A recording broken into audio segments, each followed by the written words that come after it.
Welcome to Perspectives, a podcast by Essence Learning LLC, and a place where leaders learn from leaders. Let's join today's episode.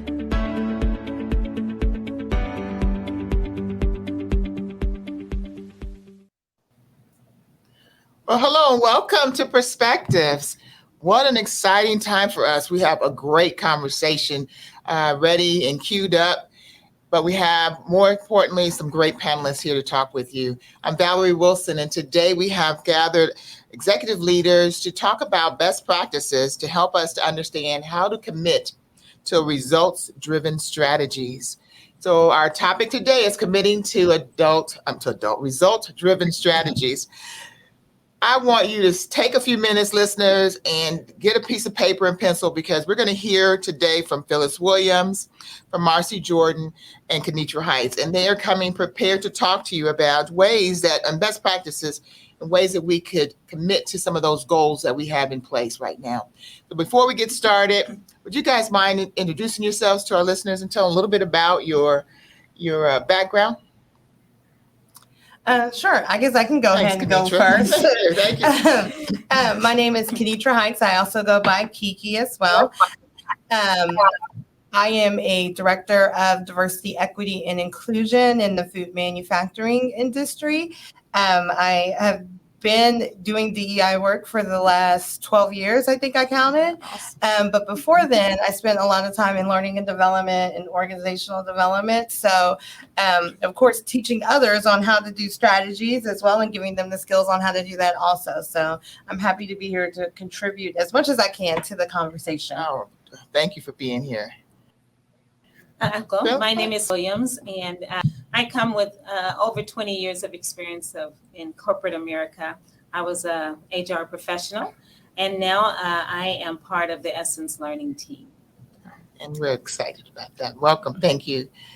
And Marcy, how are you today? I'm fine. Wonderful panel here. Definitely wonderful panel. My name is Marcy Jordan. I am a employment discrimination mediator, as well as owning Jordan HR Consultants. I've been in the industry for over 20 years, been mediating for over 20 years, and looking forward to participating in this panel this afternoon. Oh, great. Well, welcome. Lots of experience. So when we think about this from an organizational perspective, and we start to think about how a successful organization uses strategy to drive their results. So as a leader, that leader must be committed to that strategy, correct? So in order for us to, as an organization, to achieve our results, naturally, we have to have committed leadership. So a result-driven strategy establishes employees' benchmarks, and helps to prioritize our goals, and it ultimately leads to profitability for our organization. That's our goal. So as we start to think about that in its context, and we start to look at what does it take to for leaders to be committed, what are some of the best practices? That's where we're going to start this conversation. Is that okay with you guys? So what does a result-driven strategy really consist of? What are some of the benefits? Let's kind of start at the foundation there, if that's okay. What are some of the results-driven strategies? What are some of the things that come to mind? And what are the benefits of them? Well, I think some of the components of the results-driven strategy actually is to have the right people on the team, first of all, and to have a goal or the strategy, the goal in mind. So know what your target is, know what you're aiming for, and then to identify what those markers are going to be to help you get there. And then identifying the people, the right people to put in those places that can help you get there. And then if you are committed, just staying focused and staying true to what that is. And throughout that process, things do shift, people change, people leave. And so you got to be agile and able to keep the momentum going and keep people motivated. But those are some of the components, as I was just, there's lots to make thing happen. And it 1 year, 2 year, 3 year, however long your strategy or your strategy is to get to the goal, you got to stay committed in that process. Awesome. Thank you. I think that's real important, but also too, your strategy, you can't have it to be static. You got to make sure that it stays fluid somewhat to go with the changing. It may be different demographics, it may be social economic conditions, world political, situations. So your strategy also has to have some factoring in on how fluid is it? How is it you're going to change? Looking at the people, are the people that's part of that strategy still relevant? Or do we need to change, refocus, readjust, or sometimes you may have to get rid of that strategy and come up with a brand new one as well. Mm-hmm. Wow.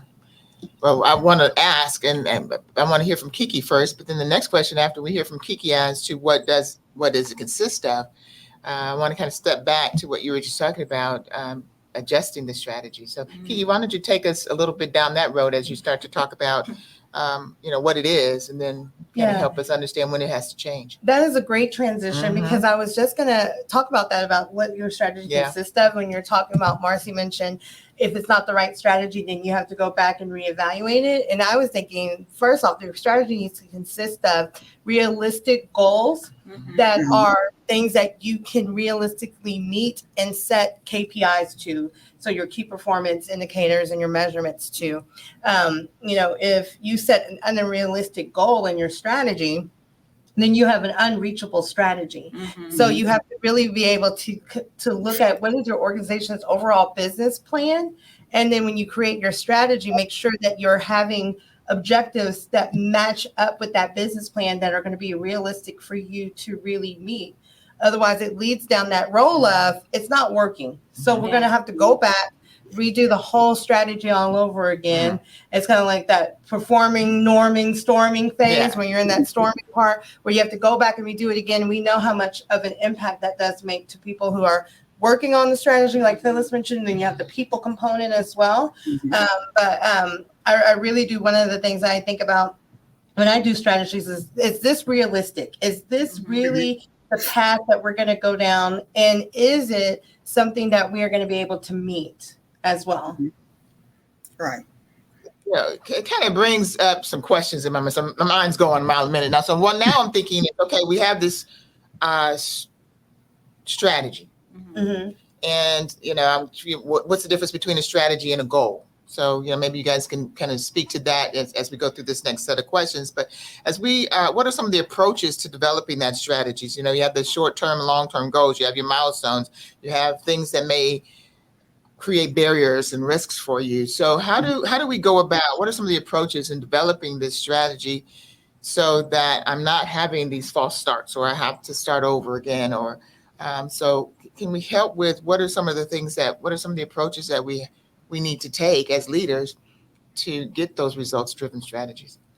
I think starting at your end result, what is it that you want to ultimately accomplish in your organization that will help you develop your strategy, right? Because if you go in blindly and you create a strategy, then you're thrown off to really what direction do I want to go? But if you come in with that this is where I want to be, this is the end result and where I want to be in my end goal, that in turn helps you to build your overall strategy.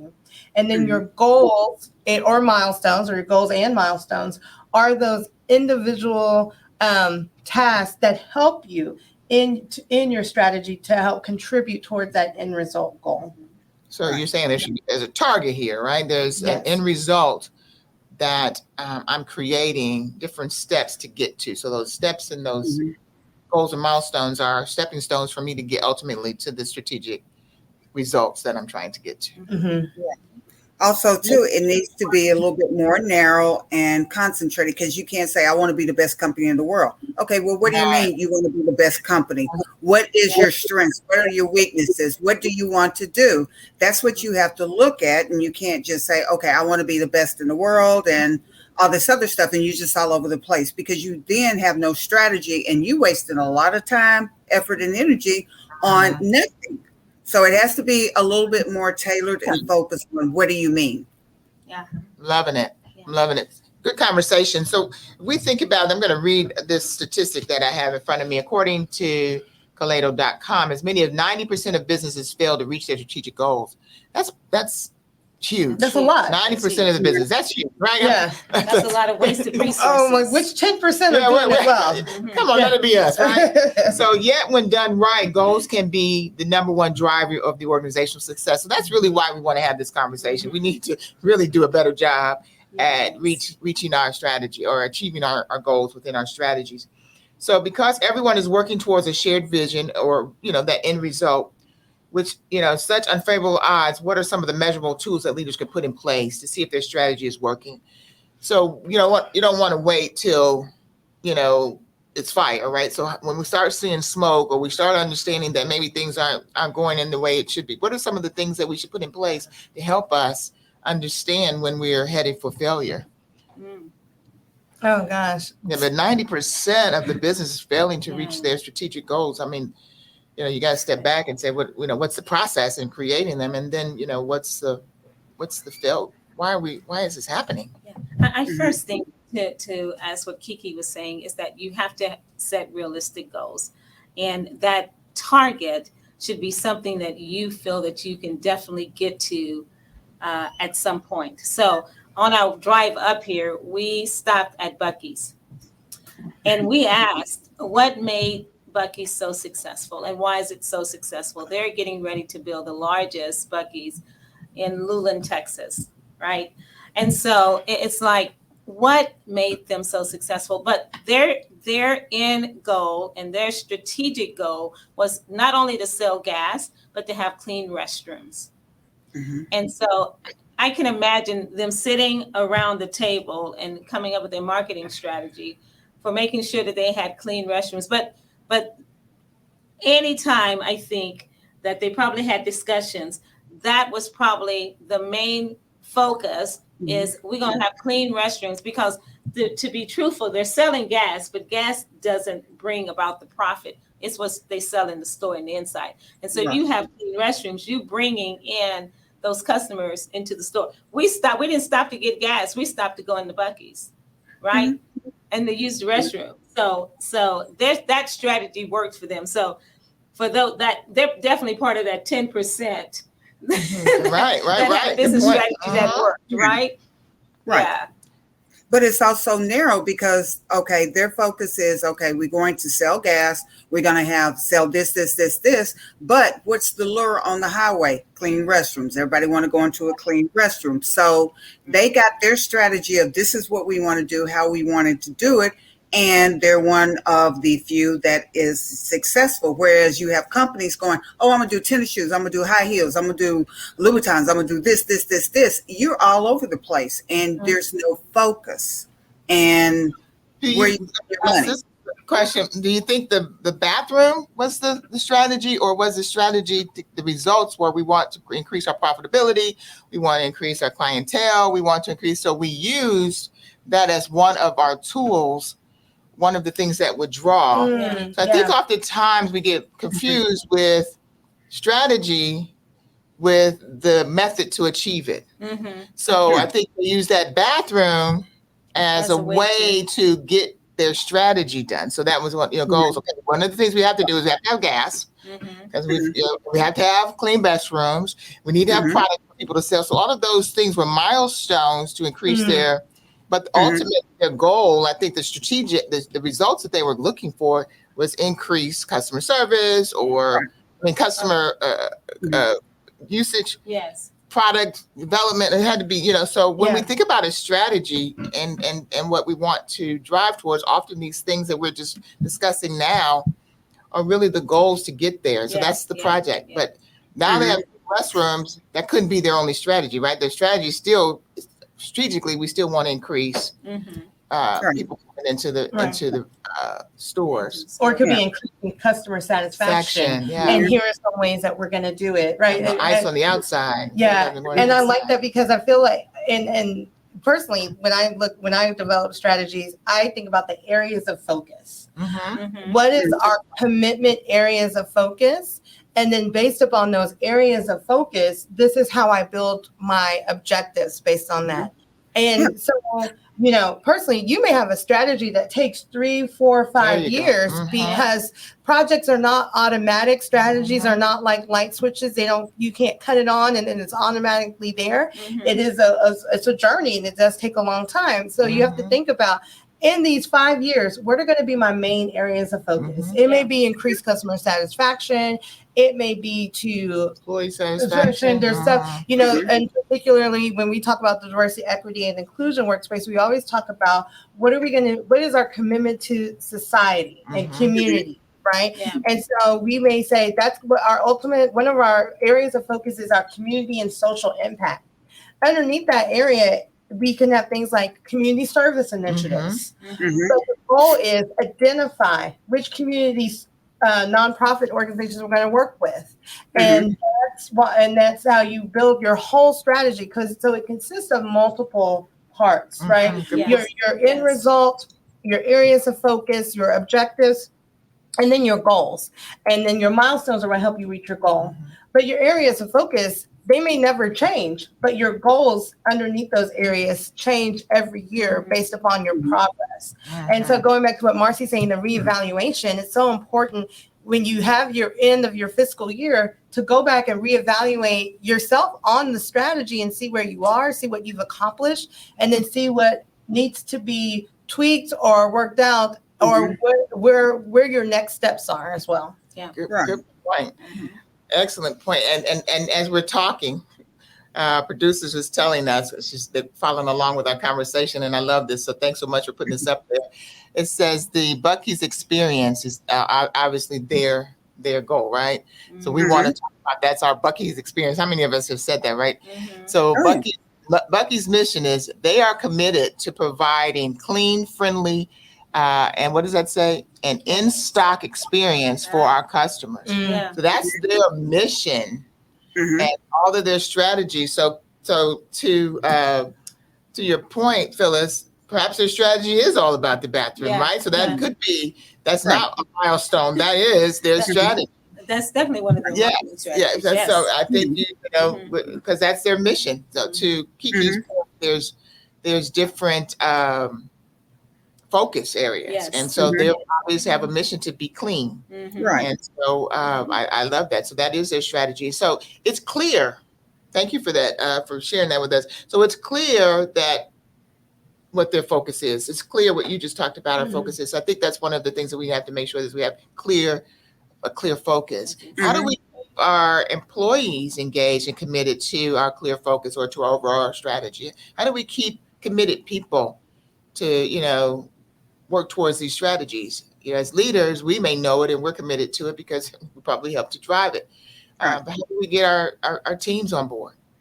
I would say it's two things. Number one, making sure that all the employees understand, but more importantly, how do I fit in? Where am I going to be part of this success of the company? Am I just going to be, okay, I just ring up stuff, going back to Buc-ee's, or am I going to have a opportunity to give feedback or give creative ideas or suggestions? How am I going to be worked into this? Because if they don't feel like they're part of the strategic plan for now and in the future, I'm just another employee. So why should I engage?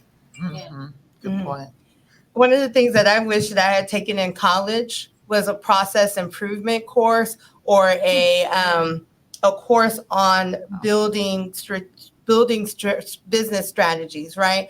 I wish that I had taken that. I know that's something that probably business majors take, but if you're not in business and you're in other majors, you don't take classes like that.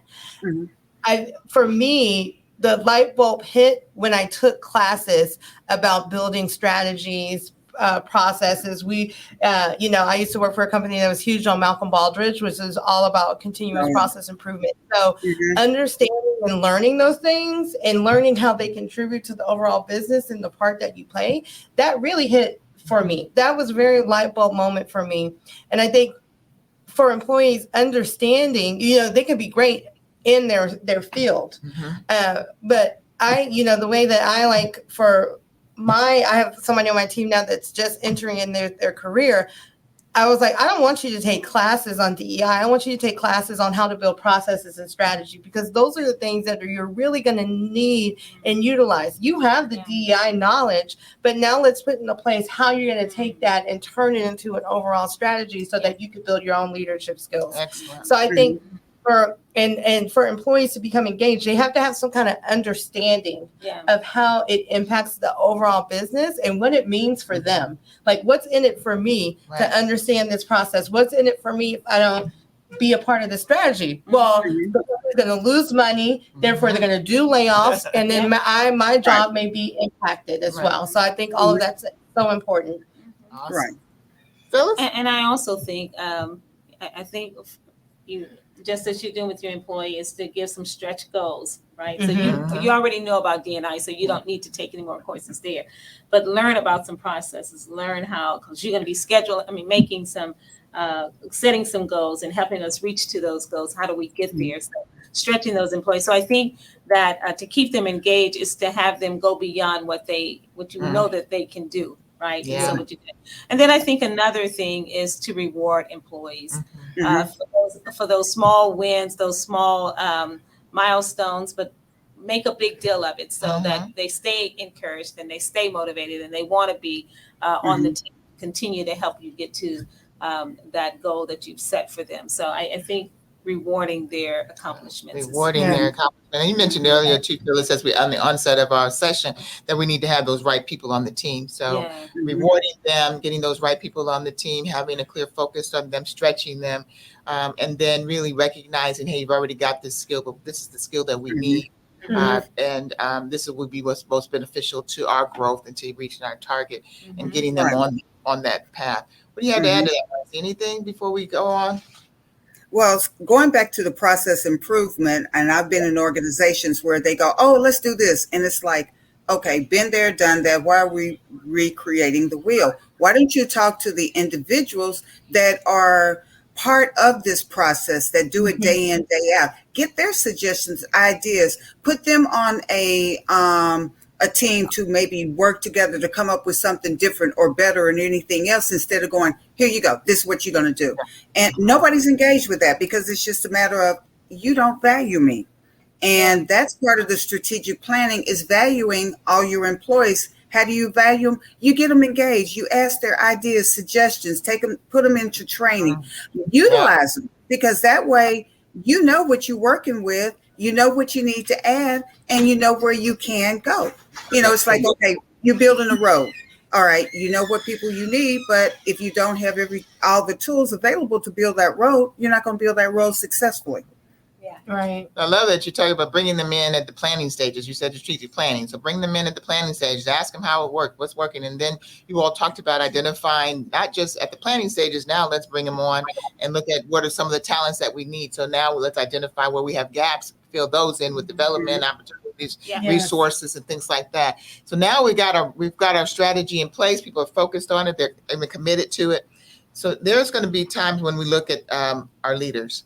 And we want to look at, what does a result-driven leader look like? What are some of those characteristics? Because now we've got the strategy ready to roll.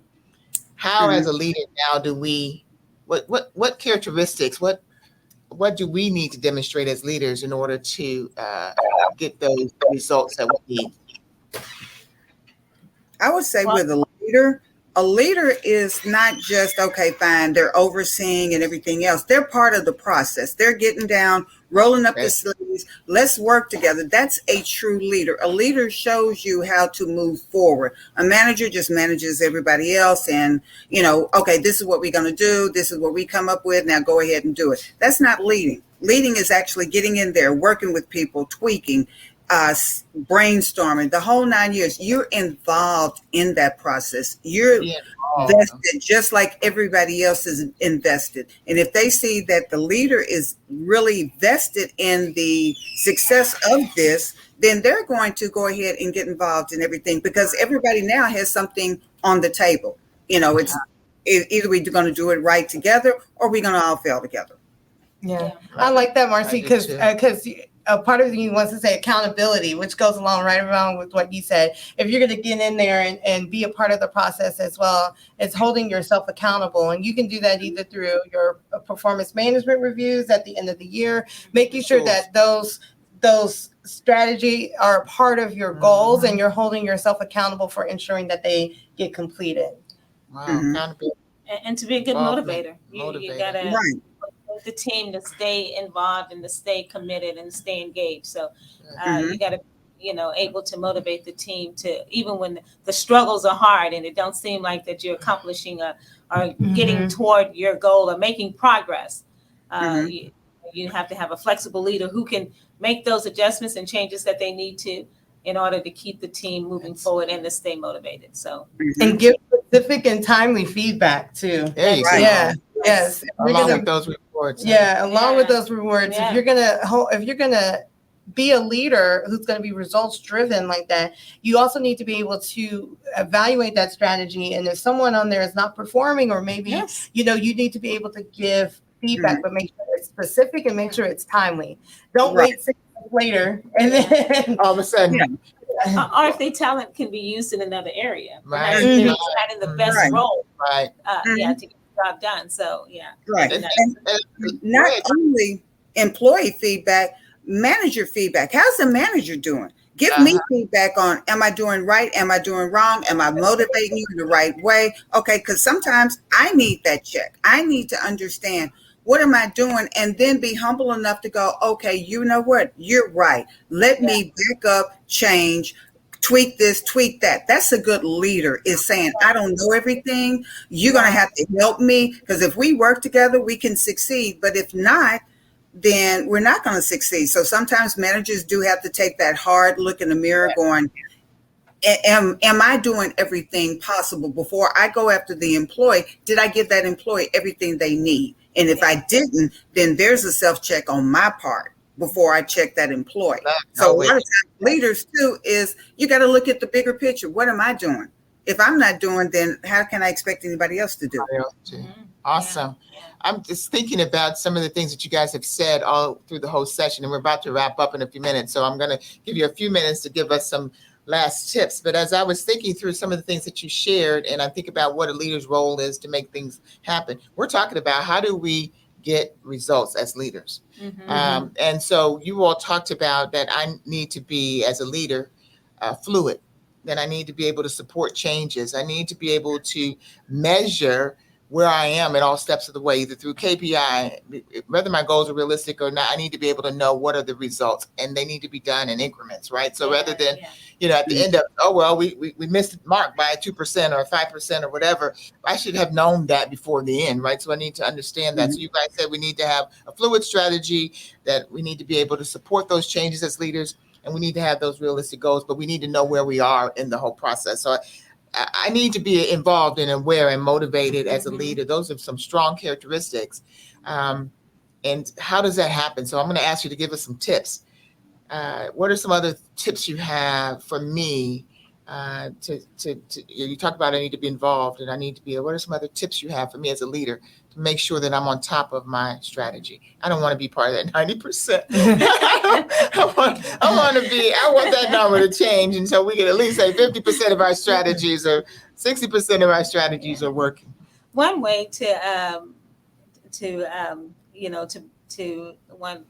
some tips, I guess I should say, but one tip I would say is to be collaborative. To work beyond yourself, because you may be leading this project and you may be accountable for what happens on this project, but you can't do it alone.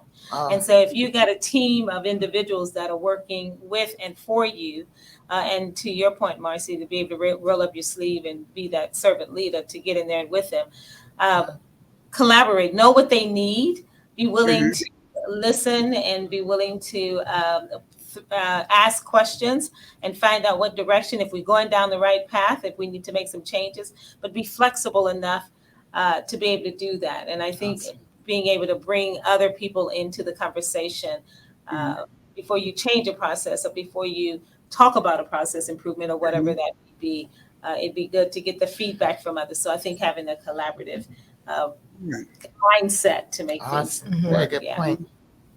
And I would say just be aware, making sure that everybody is part of the process. They feel like their thoughts, ideas, suggestions, participation is valued. That is huge, because you can have the best strategic planning in the world, but if people don't feel like they're part of the process and they're appreciated, it's going to fail. Point blank in the story, it's going to fail. So making sure that you're aware that everybody feels like they're part of something bigger, everything that they say, do, every effort is appreciated from top down. Yeah. Very good. Last words from you, Kiki. I have a couple. From a technical standpoint, I think one of the things that that you should also learn is how to create some type of goals, either SMART goals or any kind of goal program that can help you stay focused. Also with your KPIs as well, learning how to appropriately put those into place based on your strategy. And the second thing I have also is to take a Strength Finders quiz, because on the Strength Finders, it categorizes you based upon your strengths, of course, and one of those strengths is strategy. Have your team take it, find out who's strong in the strategy, and utilize them as your skills to help you develop and execute on your strategy. Awesome. And they may be able to do consistent check-ins and so forth. So Strength Finders is great. That's how I found out that I had a strong strategy skill, but I would never have known without utilizing that resource as well. And then the third one I have is, like, if you just can't do it, and you're like, I'm not the person who can do strategies. Yeah. I can't do it. I don't have anyone in my organization who can do it as well. Reach out to a consultant and find somebody who does great strategy work, who does great needs analysis as well to help you develop your strategy. Mm-hmm. I know Essence Learning, they have a whole process to doing a needs analysis and then going forth and creating a strategy as well. So reach out to your consultant, go and visit essencelearning.net and reach out to them if you need somebody to do your analysis work and then come up with your strategies as well. It's okay to allow yourself some grace and ask for help. Not everybody has the skills to do everything, right? So you got to find the skills somewhere else. But I would think that those are also some things that you can also help bring to your team to not only help them keep engaged, but also tips for you to help become a more results-driven leader also. Wow. Well, there you have it, listeners. We have spent at least 30 minutes just really giving you some best practices, some common practices, some really applicable tips to apply on ways that you could commit, you as well as your employees and your teams, to results-driven strategies. We know that this has been a helpful episode. We thank you for joining us. Thank you, panelists, for sharing from all those years of experience. It's been very helpful for me as well as I'm sure for the listeners. We're signing off, listeners. We hope that you will join us again next week for our next episode. But thank you for joining today. Have a nice one. Thank you for joining Perspectives, a podcast by Essence Learning LLC. Essence Learning is your solution to personal and professional development. We partner with our clients to develop a learning strategy that will increase productivity, enhance performance, and align with their purpose and goals. For more information, visit us online at essencelearning.net or call us at 1-877-657-5755.